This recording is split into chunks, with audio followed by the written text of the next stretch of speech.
에서요. 저도 그랬지만 예수님의 공생의 사역을 시작하면서요. 예수님께서 그 다음에 23절부터 나옵니다. 가르치시며 전파하시고 고치시는 이 기적의 사역들을 기대하면서 이것이 공생의 시작이다 이렇게 많이 배우고 가르쳤습니다. 그런데요, 저 선교부에서요. 과연 우리가 선교하는 그 중심이 무엇이냐? 선교의 핵심 가치가 무엇이냐? 요거에 대해서 기도해 본 적이 있습니다. 선교사들은 선교지에서 가르치고 전파하고 고치고 교회 개척, 어린이 사역, 구제 사역, 신학교 사역 뭐 등등 많은 사역들을 하고 있는데요. 사역을 많이 하다 보니까 뭘 위해서 하고 있는지, 과연 그 중심에 이 사명은 무엇인지에 대해서 질문을 들었을 때 답을 하기가 어려웠어요. 뭘 위해서 사는 거야? 뭘 위해서 사역하는 거야? 그래서 선교사들이 모여서 몇 날 며칠을 기도하고 준비하고 고생하면서 과연 우리는 많은 사역을 하는데 무엇을 위해서 하는가? 사명이 무엇이냐? 한마디로, 한 문장으로 만들어 보자 해서 고민을 했는데요. 놀라웠게도요. 저희는 사실 이런 걸 기대했습니다. 뭐 사도행전의 큰 부흥의 역사가 일어나는 뭐 이런 것들을 기대하면서 했는데요. 선교사님들이 모여서 선교 사명을 서했는데 그게 뭐 어떻게 되었냐면 열방에, 우리는 선교사니까 열방에 세계 온 족속으로 그리스도에 닮은 제자를 세운다 이거였어요. 열방에 그리스도 닮은 제자를 세운다. 방점이 어디가 찍혀 있냐면 제자예요. 아, 제자가 전도하는 거지. 제자가 예수님의 사랑을 전하는 거고 제자가 제자를 가르치는 거고 우리가 하는 많은 사역들의 중심을 보니까 예수 그리스도가 우리를 제자 삼았던 것처럼 우리도 열방에 나아가 예수 그리스도와 같은 제자를 삼는 것이 모든 사역의 중심임을 알게 되었습니다. 그리고 나서 성경을 다시 보니 우리가 이제까지 당연하게 보였던 성경이 다시 보이기 시작했습니다. 그 부분이 바로 오늘 읽은 마태복음 4장 19절이에요.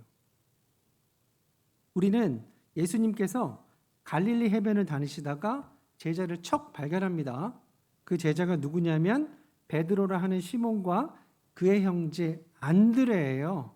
근데 이 사람들이 예수님께서 그렇게 중요하게 생각하시던 제자 사역의 첫 제자예요. 그죠? 첫 제자. 우리가 뭐 이제 어르신들은 이제 첫 아들, 큰 아들, 큰 딸, 뭐 저희들은 첫 사역, 목사님은 첫 설교 잊을 수가 없어요.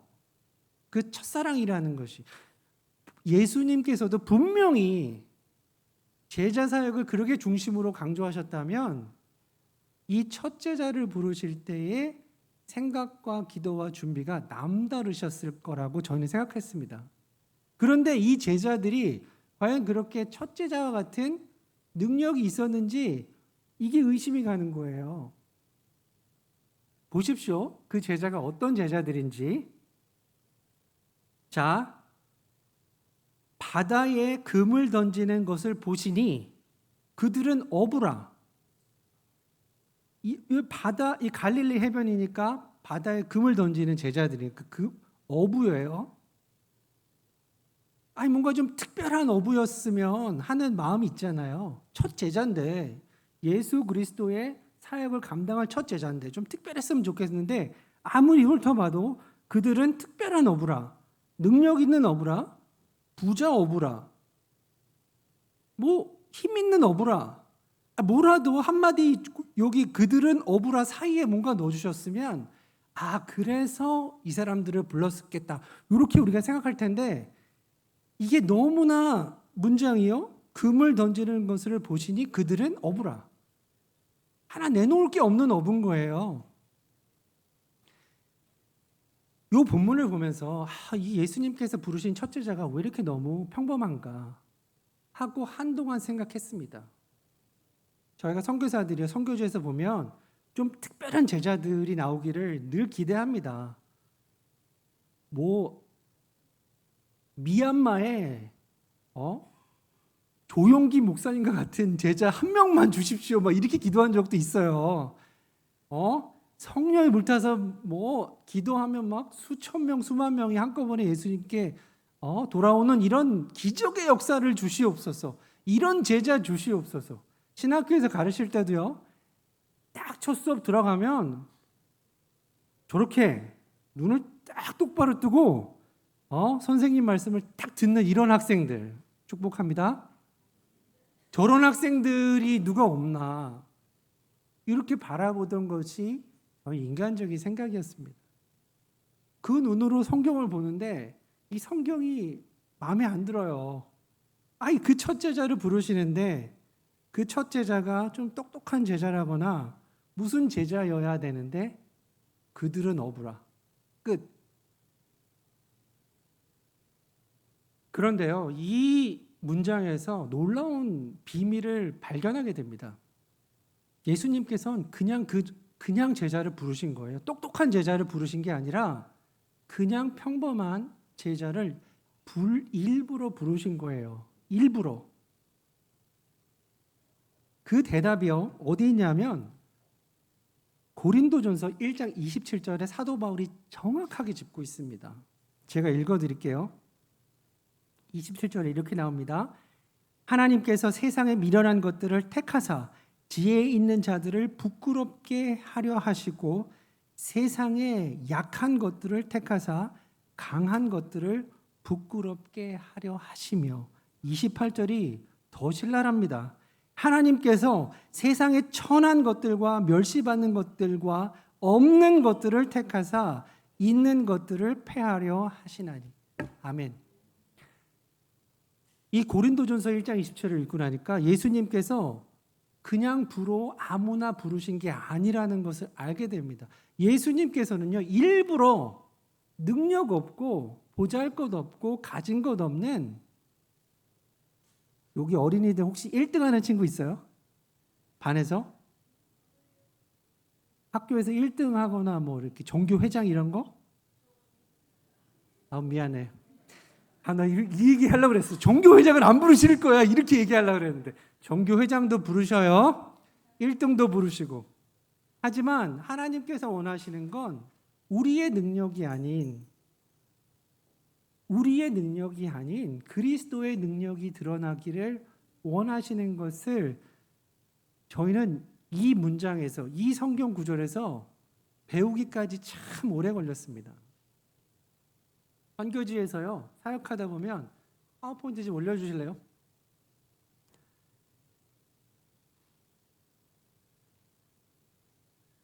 짠, 짠, 이렇게 사역하다 보면요,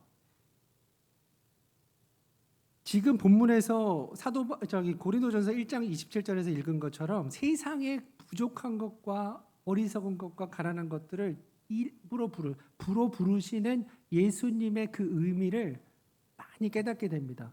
그 중에 첫 번째 제자가요, 방콕에 세워진 미얀마 교회. 요거 제가 재작년에 와 선교보고 할 때 쿤자 전도사님 얘기했잖아요. 미얀마에서 방콕으로 돈 벌러 와서 하루에 12시간씩 일하다가 근데 엄마가 갑자기 교통사고를 당하시고 정말 말할 수 없는 비참한 상황에 처하게 되는데 그때 저희를 만나서 함께 기도하게 하시고 기도를 통해서 하나님께서 기적과 같은 놀라운 역사들을 보여주시고 그 놀라운 역사를 통해서 예수님께서 친히 부르시는 그 음성을 혼자 전도사님께서 듣게 됩니다. 그래서 세워진 교회가 저 방찰롱 교회예요. 미얀마에 세워진, 태국에 세워진 미얀마 노동자들을 위한 교회. 지금은 한 8년쯤 돼서 교회가 어느 정도 성장하고 그리고 사역들을 열심히 하는 교회가 되었습니다. 오늘은 이 교회를 소개하려고 한 게 아니라요, 이 교회에서 전도를 나가는 지역이 있어요. 근데 저 뒤에 저 아파트 보이죠? 저 뒤에 아파트예요. 저 뒤에 아파트는 특징이 있습니다. 두 가지가 있어요. 하나는 더럽다. 더러운 아파트예요. 그래서 우리가 거지 아파트라고 그러는데 옛날에 제가 살았던 연립, 우진 연립을 저희 친구들하고 그렇게 불렀어요. 거지 연립이라고. 얼마나 더러운지 밖에서 보면. 그거보다 더 더러운 아파트예요. 얼마나 더러운지. 두 번째 특징. 여기에는 방콕에 있지만 태국 사람이 한 명도 안 살아요. 미얀마 사람만 살아요. 방이 이렇게 하나인데 이게 이제 우리는 방이 작다는 거를 잘 이해가 안 돼요. 방이 작아요. 세 사람 정도가 누우면 끝. 화장실과 주방이 방 하나에 같이 있어요. 그런 아파트예요. 여기에 미얀마 가정이 수천 가정이 살고 있습니다. 저길 전도 나가는데요. 한 가지 저희들이 궁금한 게 있었어요. 왜 아이들이 이렇게 많지? 아이들이 너무 많은 거예요. 얘네들은 왜 학교를 안 가니?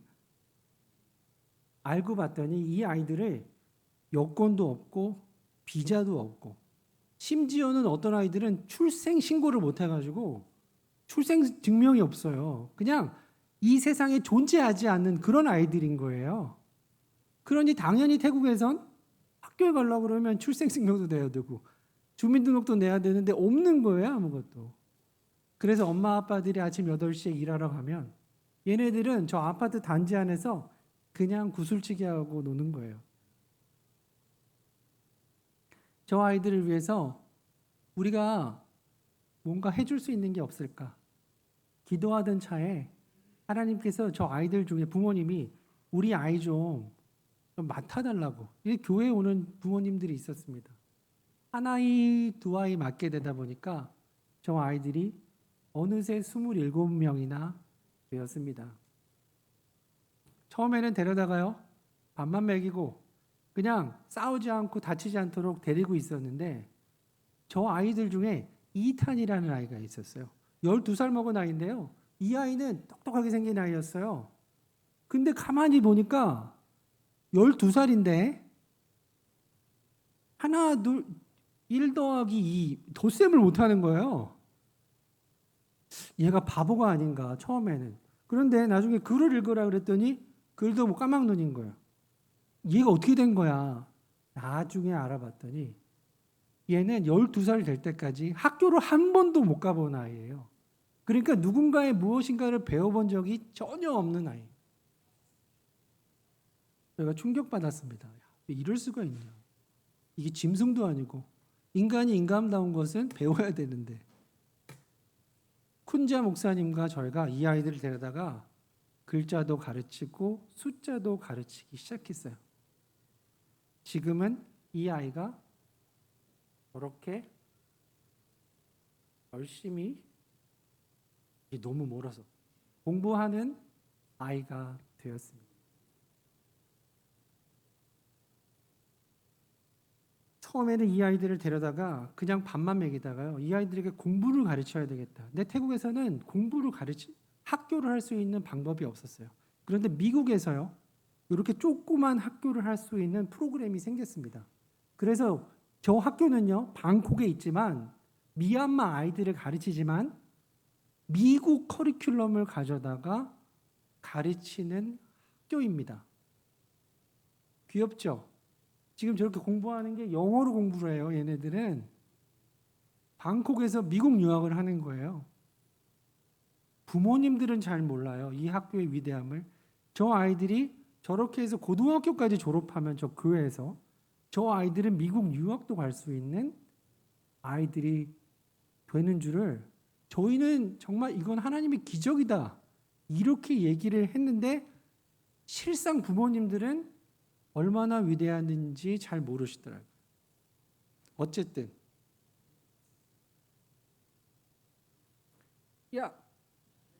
그렇죠. 교회에서 조그맣게 공부를 하지만 저 공부하는 아이들의 눈에는 레이저가 나가고 있습니다. 저거는 미취학 아이들 3층에서 저기 이제 목사님 사택인데 저기 이제 방인데 방에 아침에는 저게 공부하는 교실로 바뀝니다. 저렇게 공부하는 아이들 정말 세상에서 내놓을 것 없는 아이들, 방콕에서 그림자와 같은 아이들, 이 세상에서는 비천에서 아무도 거들떠보고자 하지 않는 아이들, 예수님께서는 이 아이들 돌보라는 그 음성을 쿤자 목사님한테 주신 거예요.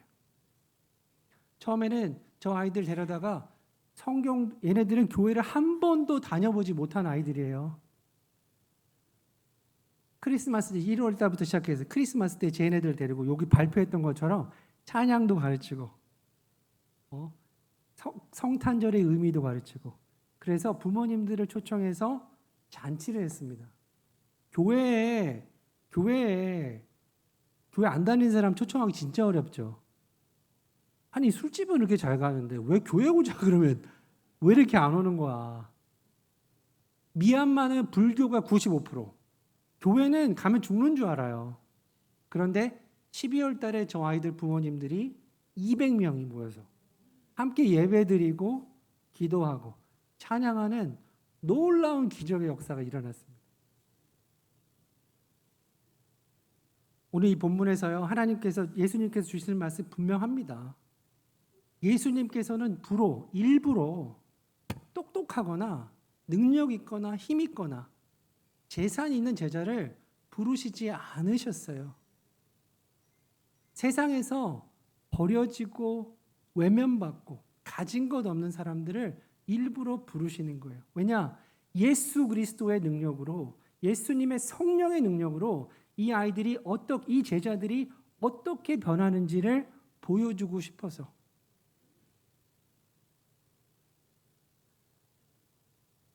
두 번째, 태국에서요, 하나님의 음성을 듣고 따라간 제자의 이야기입니다. 두 번째 제자는 태국에서 두안이라는 제자예요. 저와 저희 집사람 사이에 있는 웃고 있는 저 여자분이 두안이라는 자매예요. 저 자매는 방콕에 있는 저희 교회를 다녔어요. 그런데 남편이 신장이 아파서 투석을 일주일에 한 번씩 해야 되는 몹쓸 병에 걸렸습니다. 방콕에서 먹고 살기가 어려워요. 그래서 방콕에서 한 5시간 떨어져 있는 코랏이라는 중부로 고향으로 돌아가게 됩니다. 태국은 크리스찬이, 예수님을 믿는 사람이 100명 중에 1명이 안 돼요. 그러니까 1%가 안 되는 거예요.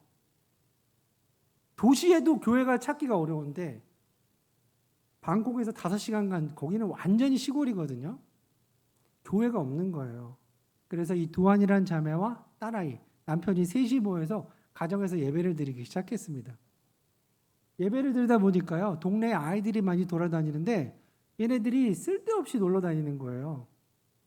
나중에 알고 봤더니 농촌 마을에서 엄마 아빠들이 바쁘니까 이 아이들을 데리고 누가 봐줄 사람이 없는 거예요. 두안이라는 이 자매가 저 아이들을 하나씩 둘씩 데려다가 집 앞에 테이블을 이렇게 놓고요, 여기서 놀아라 하기 시작한 게 7년 됐어요.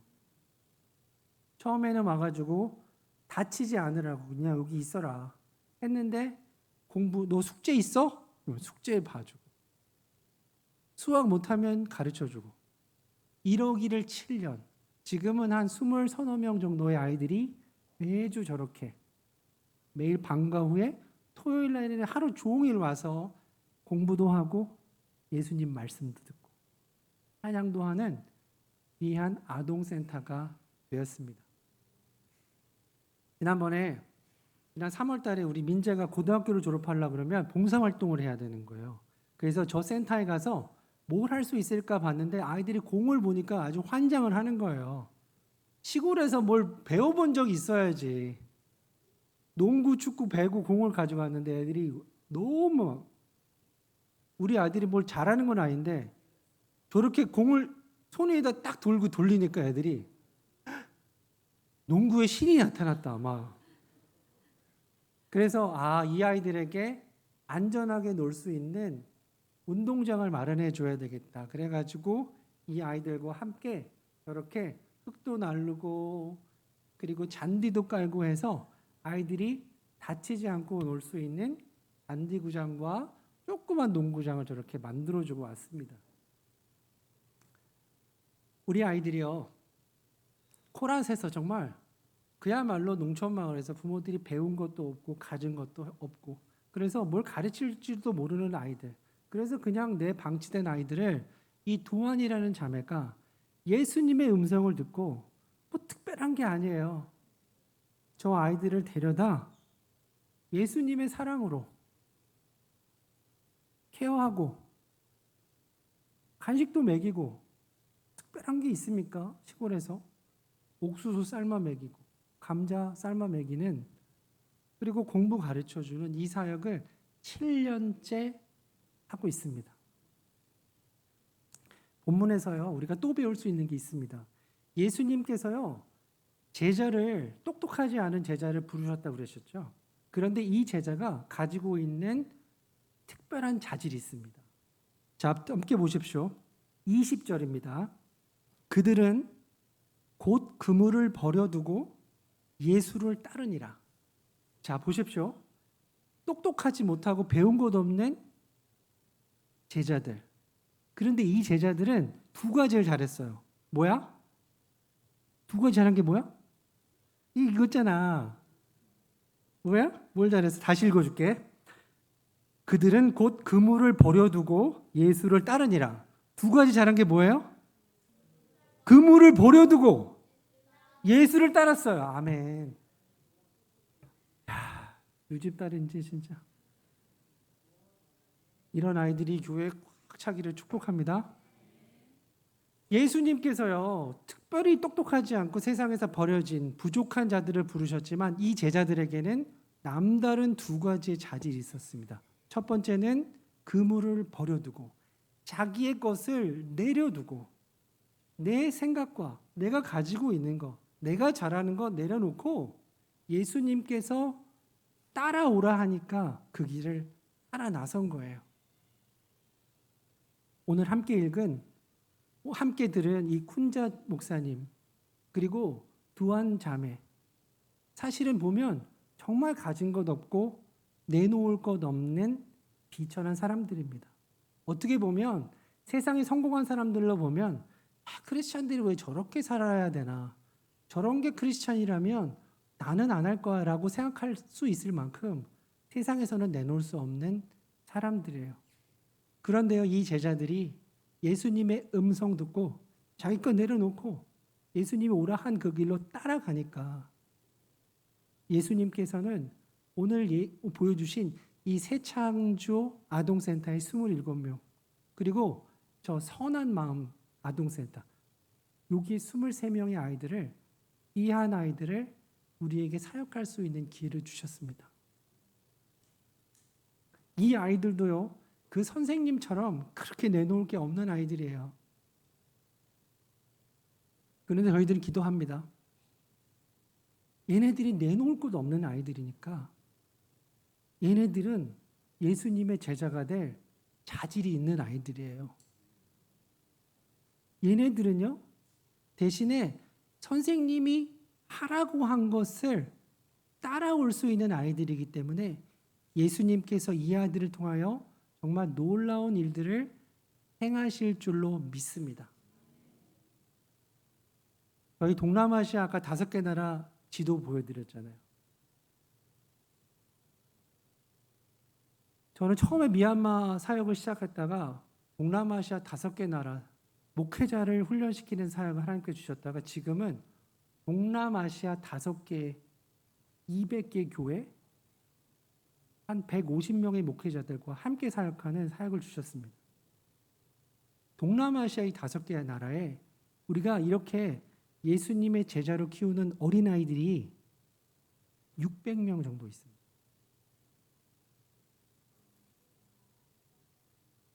600명. 하나님께서 이 아이들을 통해서 정말 이 아이들이 가진 것 없고 내놓을 것 없지만 예수님의 말씀으로 변화되고 예수 그리스도의 제자 되어서 세상에 나아가 예수 그리스도의 제자 된다면 동남아시아 5개 나라가 뒤집어질 줄로 믿습니다. 오늘 말씀을 마치는데요. 함께 기도하기를 원합니다. 축도하기 전에 조금만 기도했으면 좋겠습니다. 오늘 동남아시아 5개 나라, 우리 그 중에서도 미얀마 어린아이들을 케어하고 있는 새창조 아동센터, 그리고 선한 마음 아동센터, 태국의 이 농촌 마을의 어린이들을 케어하고 있는 이 새창조 아동센터. 이게 말이 이렇게 외국 말이라 번역한 거를 입에 딱 안 들어와요. 괜찮습니다. 이런 아이들이 몇 명이요? 600명. 제가 600명 너무 많아서 이걸 다 소개를 못 하는 거예요. 2가지를 소개했는데 이 2가지가 600명의 아이들을 대표한다고 생각하시면 좋겠습니다. 우리 잠깐 기도할 텐데 이 600명의 아이들, 하나님께서 정말로 예수님의 제자 되기를 소망합니다. 우리 아이들 찬양한 거 너무 이쁘잖아요. 우리 아이들이 600명, 우리 선교지에 있는 아이들 위해서 기도하면 언젠가는 선교지에 있는 아이들도 여러분들처럼 나와서 씩씩하게 찬양하고 예수님 따르는 제자들 줄로 믿습니다. 우리 함께 기도하고 그리고 제가 축도로 오늘 예배 마치도록 하겠습니다. 함께 기도하겠습니다.